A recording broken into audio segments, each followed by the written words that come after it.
নূহ আলাইহিস সালামের জাতিকে আল্লাহ তাআলা যেইভাবে পানি দিয়ে প্লাবনে ধ্বংস করেছেন, ওই প্লাবনে ধ্বংস নবীর উম্মতদেরকে আল্লাহ করবেন না।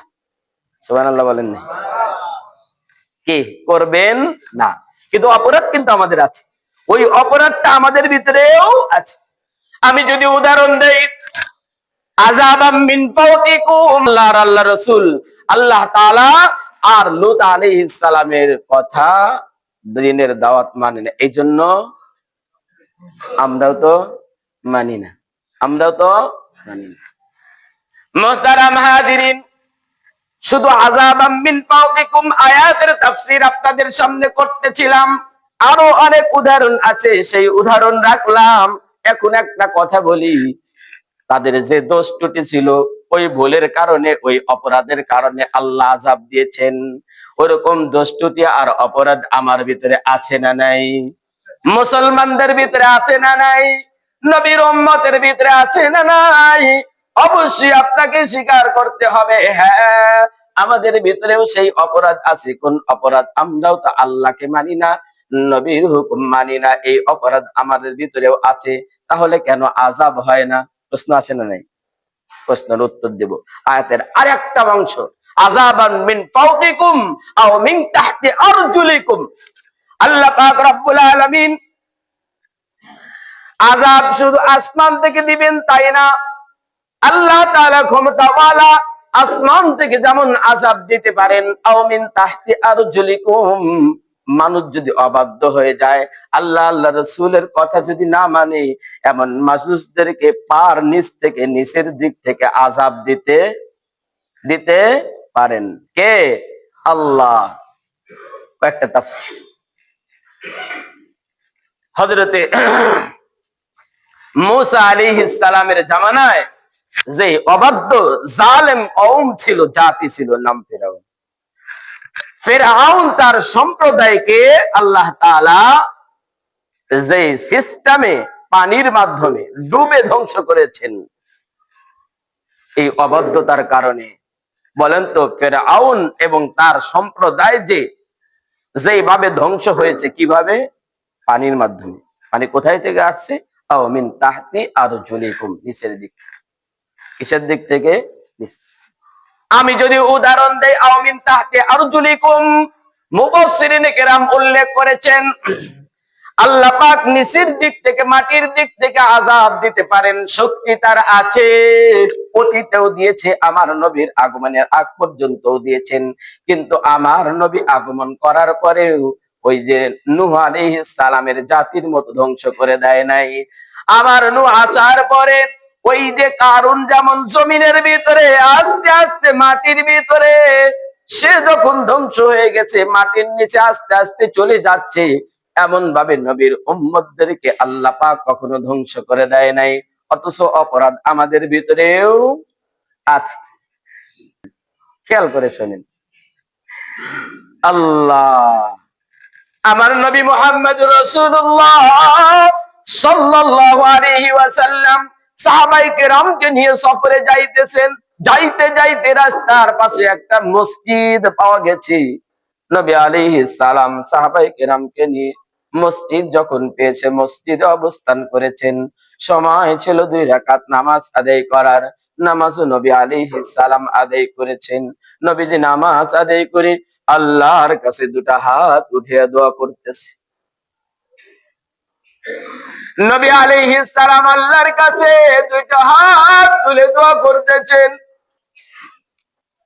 নবী এই সময় কিসের দোয়া করেন? কাদের জন্য দোয়া করেন? নিজের মেয়ের জন্য দোয়া করতেছেন না, নিজের স্ত্রীদের জন্য দোয়া করতেছেন না, নিজের আত্মীয় স্বজনের জন্য দোয়া করতেছেন না। কোথায় আমরা 1500 বছর পরে আসলাম নবীর উম্মত, আরো 1500 বছর পরে গিয়ে, আরো 15,000 বছর পরে গিয়ে, কিয়ামত পর্যন্ত, যতক্ষণ পর্যন্ত কিয়ামত না হবে, হাজার হাজার বছর চলে যাবে। ওই সময় যেই মানুষটা আমার নবীর প্রতি ঈমান গ্রহণ করবে, ওই মানুষটাও নবীর উম্মত। নবী আলাইহিস সালাম মসজিদের ভিতরে নামাজ আদায় করে আল্লাহর কাছে দুটা হাত তুলে দোয়া করতেছেন। প্রশ্ন জাগে কার জন্য এমন মুহূর্তে দোয়া করেন? তিনি কি তার জান্নাতের জন্য দোয়া করতেছেন? তিনি কি আল্লাহর কাছে তার মর্যাদার জন্য দোয়া করতেছেন না? নবী আলাইহিস সালাম দোয়ার ভিতরে কান্নাকাটি করে যখন দোয়া শেষ করলেন, সাহাবায়ে কেরাম জিজ্ঞাসা করলেন, ইয়া রাসূলুল্লাহ, এমন সময় আপনি 2 রাকাত নামাজ আদায় করে আল্লাহর কাছে হাত তুলে দোয়া করলেন, ওগো নবী, আপনি কার জন্য দোয়া করলেন? কিসের জন্য দোয়া করলেন? আমরা তো দোয়া করি জাহান্নাম থেকে বাঁচার জন্য, জান্নাত পাওয়ার জন্য। নবীজি তো আপনার প্রশ্ন আসে না, আপনি জান্নাত পাওয়ার জন্য দোয়া করবেন। নবী আপনার প্রশ্ন আছে না, আপনি জাহান্নাম থেকে বাঁচার জন্য দোয়া করবেন। কি দোয়া করলেন? সাহাবায়ে কেরাম নবীজিকে প্রশ্ন করেছেন। নবী আলাইহিস সালাম সাহাবায়ে কেরামকে বলতেছেন, সাহাবায়ে কেরাম শোনো, আমি এমন মুহূর্তে 2 রাকাত নামাজ আদায় করে আল্লাহর কাছে হাত তুলে দোয়া করলাম, ওগো আল্লাহ, নূহ আলাইহিস সালামের সম্প্রদায় অবাধ্য ছিল, তোমার হুকুম পালন করে নাই। প্লাবন দিয়ে তুমি নূহ আলাইহিস সালামের সম্প্রদায়কে ধ্বংস করে দিয়েছো। ওগো আল্লাহ, লূত আলাইহিস সালামের সম্প্রদায় অবাধ্য ছিল, তাদেরকে আসমান থেকে পাথর নিক্ষেপ করে তাদেরকে ধ্বংস করে দিয়েছো। ওগো আল্লাহ, তুমি ফিরআউন তার সম্প্রদায়, তারা অবাধ্য ছিল, তাদেরকে তুমি জমিন থেকে পানি বের করে ওই প্লাবনে, ওই দরিয়ার ভিতরে তাদেরকে ধ্বংস করে দিয়েছো। আল্লাহ, তোমার কাছে হাত উঠাইছি, ওই আযাব, ওই গজব, আসমান থেকে ওই পাথরের বৃষ্টি, আর আসমান থেকে এমন প্লাবন, আর জমিন থেকে এমন পানি, আসমান থেকে আগুনের বৃষ্টি, জমিন থেকে আগুনের বের হওয়া। আল্লাহ, তোমার কাছে দোয়া করি, আমার উম্মত যেন সমলে সকলে একসাথে এইভাবে তুমি ধ্বংস করবা না। নবী কার জন্য দোয়া করেন? আওয়াজ করে বলেন, কাদের জন্য দোয়া করেন? উম্মতের জন্য দোয়া করতেছেন। আল্লাহ, অনেক নবীর উম্মতদেরকে তুমি সমূলে ধ্বংস করে দিয়েছো অবাধ্য হওয়ার কারণে। নবীর উম্মত আজকে বাধ্য না অবাধ্য? নবীর উম্মত আজকে অবাধ্য না বাধ্য? তারপরেও আযাব আসতেছে না, তার কারণ নবীজি দোয়া করেছে। নবীজি সাহাবায়ে কেরামকে ডাকতে বলতেছেন, ও সাহাবী শোনো, আমি আল্লাহর কাছে হাত তুলে দোয়া করলাম। এই শোনো, দুনিয়ার ভিতরে আমরা কত দোয়া করি, কবুল হয়েছে কি হয় নাই জানি না, কিন্তু নবী আলাইহিস সালাম নামাজটা আদায় করে যখন উম্মতের জন্য দোয়া করেছেন, নবীজি নামাজের ভিতরে জানতে পেরেছেন। আর সাহাবায়ে কেরামকে বলতেছেন, শোনো, আমি যখন আল্লাহর কাছে আরজু পেশ করলাম, আল্লাহ পাক আমার এই দোয়াটাকে কবুল করেছেন। তার মানে আমার উম্মত অবাধ্য হওয়ার পরেও তাদেরকে ধ্বংস করে দিবেন না, সমলে তাদেরকে ধ্বংস করে দেওয়া হবে না। তাহলে তো ভালোই হইলো। ভালো হলো নাকি? আওয়াজটা বলেন, ভালো হইলো? অবাধ্য তারা মনে করবেন নবীজি বলেছেন অবাধ্যদেরকে এইভাবে সমূলে ধ্বংস করা হবে না, তাহলে মনে হয় ভালোই হইলো। ভালো হয়েছে। আযাব দিতে পারেন, কুল হুয়াল কাদির, আল্লাহ ক্ষমতাবান, আযাব ওয়াল দিতে পারেন, আযাবের ক্ষমতা তার কাছে দিতে পারেন, কুল হুয়াল কাদির। এই বিশ্বাস আমাদের আছে? মোহতারাম হাজিরিন, আমি আসলে এই আলোচনাটা কোথায় থেকে নিয়ে আসলাম? আল্লাহ একটু খেয়াল করেন, আল্লাহ পাক রব্বুল আলামিন কিছু কিছু স্থানে যখন সামান্য কিছু আযাব দেয়, সেই আযাবটা সারা বিশ্বময় সমস্ত মানুষদের জন্য দৃষ্টান্ত হয়ে যায়। কথা বলেন ঠিক কিনা? যেমন একটু খেয়াল করেন, বর্তমান সময়ে, এদিকে খেয়াল করেন, বর্তমান সময়ে আমাদের বিশ্বে যারা মরল, যাদের সব দিক দিয়ে শক্তি কিছু আছে, তার নাম হলো আমেরিকা। শুনেছেন? নাম কি? যারা আজকে সারা বিশ্বটাকে নাচাইতেছে। যখন যেই দেশে যে জায়গায় ইচ্ছা করে সেই জায়গায় বিশৃঙ্খলা, অশান্তির মূল কারণ হলো তারা। মূল কারণ হলো তারা, মুহতারাম হাজিরিন, তাদের কাছে কি নাই? দুনিয়ার সবকিছুই আছে। কিন্তু আপনারা জানতেছেন, এই ওয়াজ আপনারাও জানেন, তারপরেও আমি কোরআন ও হাদিস থেকে আপনাদের সামনে উপস্থাপন করতেছি। বর্তমান সময়ে আমেরিকায় যে স্থানে দিনকে দিন পর, দিনকে দিন আর রাতকে রাত যাবত যে অগ্নি শিখা, যে আগুন লেগেছে, শুনেছেন না আপনারা? শুনেছেন না আপনার? ওমাকারু ওমাকারাল্লাহ আল্লাহু খায়রুল মাকিরিন। মান হাফারা বিরাল লিআখিহি ফাকাদ ওয়াকা ফিহি। আপনি মুসলমান, একজন মুসলমানকে যদি তাকে গর্তে ফালানোর জন্য নিজে গর্ত খোদাই করেন, তাহলে মনে করতে হবে ওই গর্তের ভিতরে আপনিও পড়বেন। আর একজন ঘরে যদি আগুন জ্বালানোর চেষ্টা করেন, তাহলে মনে রাখতে হবে নিজের ঘরেও আগুন। আমি আপনাদেরকে প্রশ্ন করতে চাই, ভাই, তোমাদের কি এই স্বাভাবিক এই ইমানের মতো প্রযুক্তি ছিল না? তোমরা তো পারলে না। সকলেই মুসলমান জানতেছে আর বলতেছে, এই যে আমেরিকার ভিতরে যে আগুনটা লেগেছে, দুনিয়ার কোনো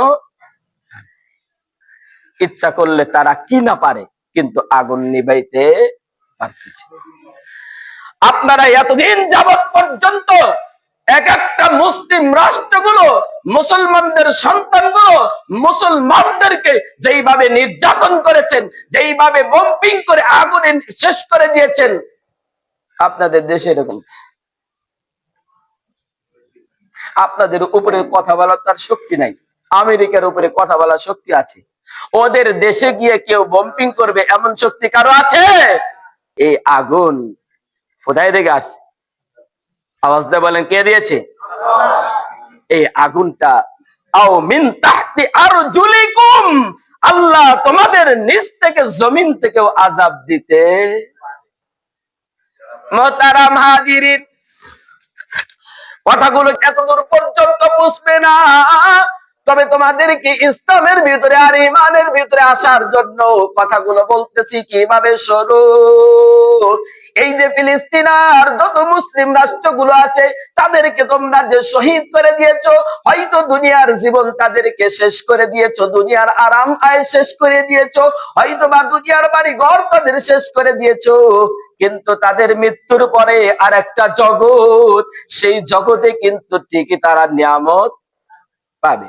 একজন মুসলমান দিনের উপর থেকে যদি সে শহীদ হয়, হয়তো দিনের আরাম আয়েশটা শেষ হইল, কিন্তু মৃত্যুর পর, আমি প্রশ্ন করতে চাই, তোমার দেশের যদি আগুন লেগে শত শত হাজার হাজার এই কাফের মুশরিক গুলো যদি মারা যায়, তাহলে দুনিয়াতে তো আগুনে মারা গেল, মৃত্যুর পরে মনে হয়, কথা বোঝেন নাই, কাফের মুশরিক গুলো যদি দুনিয়ার আগুনে মারা যায়, মনে হয় তাদের আযাব শেষ?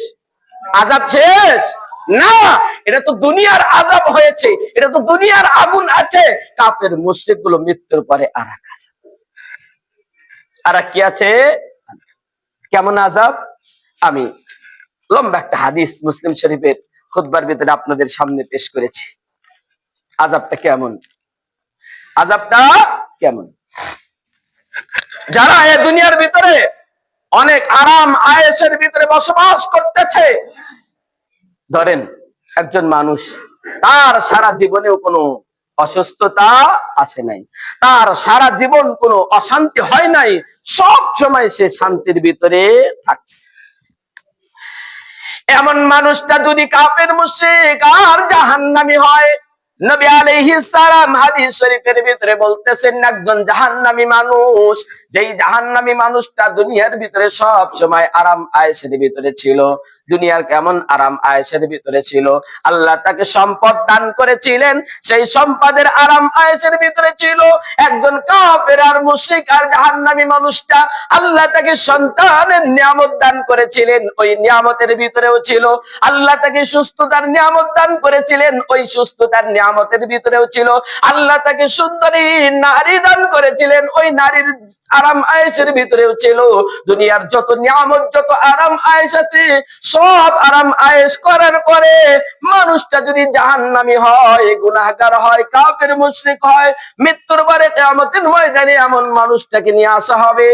নিয়ে আসার পরে আল্লাহ পাক হুকুম করবে, এই জাহান্নামী, এই গুনাহগার, এই কাফের মুশরিক, ওই বেদিন, ওই আমেরিকা, ওই জায়গার মানুষগুলো যারা আগুনে পড়ে গেছে, কষ্ট তো দুনিয়াতে পাইলো আগুনে পড়ার কারণে, তারপরে তাকে যখন আবার কিয়ামতের ময়দানে নিয়ে আসা হবে, আল্লাহ পাক রব্বুল আলামিন হুকুম করবে, এই মানুষটাকে একটা বারের জন্য, একটা সেকেন্ডের জন্য জাহান্নামের ভিতরে নিয়ে যাও।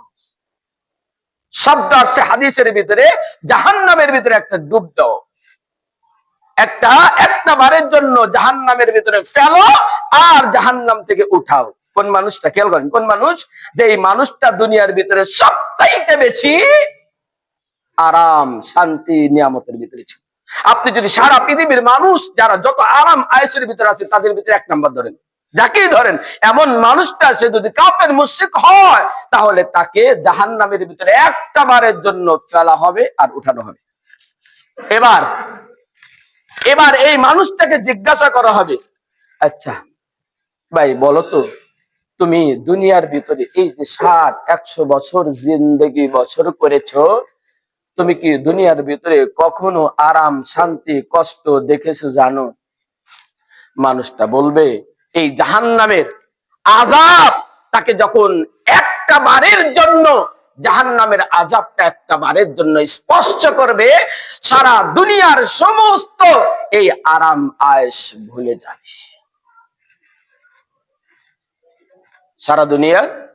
সারা দুনিয়ার আরাম আয়েশ ভুলে যাবে, একটা বার ওই মানুষটাকে যদি জাহান্নামের ভিতরে ফেলা হবে আর উঠানো। এবার আসো, যেই সমস্ত কাফের মুশরিক ইহুদি নাসারাগুলো এত আরাম আয়েশের ভিতরে থেকে তোমরা মুসলমানের উপরে নির্যাতন করতেছো, আজকে ওই আগুন তোমাদের ঘরেও ঢুকেছে, ওই আগুনে তো পূর্বা শুধু দুনিয়াতে না, মৃত্যুর পরে ওই আগুন একবার আস্বাদন করার পরে দুনিয়ার সমস্ত আমেরিকা, ব্রিটেন যা আছে সমস্ত আরাম আয়েশ আর বালাখানা সব ভুলে যাবে। পক্ষান্তরে হাদিসের আরেকটা অংশ আমি আপনাদের সামনে উল্লেখ করতেছি, আরেকটা অংশ মুসলমানদের জন্য। কোন মুসলমান? যেই মুসলমান আল্লাহর হুকুম পালন করে, যেই মুসলমান নবীর তরিকা অনুযায়ী চলে, কেমন ভাবে কত কষ্ট করে দুনিয়ার ভিতরে চলে, এমন মানুষটা সারা পৃথিবীর বুকে একটা মানুষ যদি এমন হয়, সবচাইতে বেশি দুনিয়ার ভিতরে কষ্ট, কিন্তু এই মানুষটা জান্নাতি মানুষ। সারা দুনিয়ার ভিতরে সব সময় কষ্ট, অসুস্থতা, স্ত্রী নাই, সম্পদ নাই, খাবার নাই, বাড়ি নাই, সব সময় কষ্টের ভিতরে আছে, কিন্তু মানুষটা জান্নাতি। মানুষটা কি? এমন মানুষটা যখন কিয়ামতের ময়দানে নিয়ে আসা হবে, নিয়ে আসার পরে তাকে যখন একটা বারের জন্য জান্নাতের নাজ নিয়ামতের ভিতরে নিয়ে যাওয়া হবে, আবার যখন তাকে বের করা হবে, জিজ্ঞাসা করা হবে, ভাই তুমি তো দুনিয়ার ভিতরে 100 বছর, কথার কথা 100 বছর হায়াত পেয়েছিলে, দুনিয়ার ভিতরে অনেক কষ্ট ছিলে, তোমার দুনিয়ার ভিতরে কোনো নিয়ামত ছিল না, কেহ ছিল না, সারা দুনিয়ার ভিতরে 100 বছর হায়াতের ভিতরে সব সময় কষ্ট করেছো, একটা বারের জন্য আজকে জান্নাতের ভিতরে যাওয়ার পরে আবার চলে এসেছো। তোমাকে প্রশ্ন করতে চাই, দুনিয়াতে কি তুমি কখনো কষ্টে ছিলা কিনা? এই জান্নাতি মানুষটা আল্লাহ পাক রব্বুল আলামিনের সামনে, ফেরেশতার সামনে বলবে, গো আল্লাহ, জান্নাতের নাজ নিয়ামত একটু এক মুহূর্ত স্পর্শ করার কারণে সারা দুনিয়ার সমস্ত কষ্টগুলো ভুলে গেছি। সব কষ্টগুলো ভুলে গেছে। মুহতারাম হাজরিন, আমার আলোচনার বিষয়বস্তু হলো, আল্লাহ আমাদেরকে আযাব দেন না, কারণ নবীজি দোয়া করেছে, নবীজি দোয়া করেছেন, না হইলে যাদেরকে আল্লাহ আযাব দিয়েছেন ওই সমস্ত আযাবের কারণ আমাদের ভিতরেও আছে, কিন্তু দেন না, তার কারণ নবীজি দোয়া করেছে।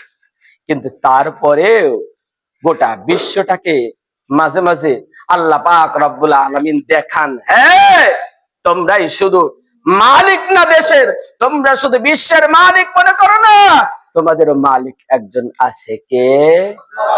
তার একটা বর্তমান উদাহরণ, সেটা হলো আমেরিকার যে এখন আগুন লাগছে। সুতরাং আসুন আমরা যারা মুসলমান আছি, যদি আমাদের জন্য নবীজি দোয়া না করতেন তাহলে এই আযাব আমাদেরও চলে আসত, ভালো হয়ে যায়, নেককার হয়ে যায়, না হইলে আযাব আসবে। কিছুটা দেবেন আল্লাহ, আর কিছুটাও যদি দেয় সেটাও দুনিয়ার কোনো শক্তি নাই ওই কিছুটা আযাবকে রহিত করে।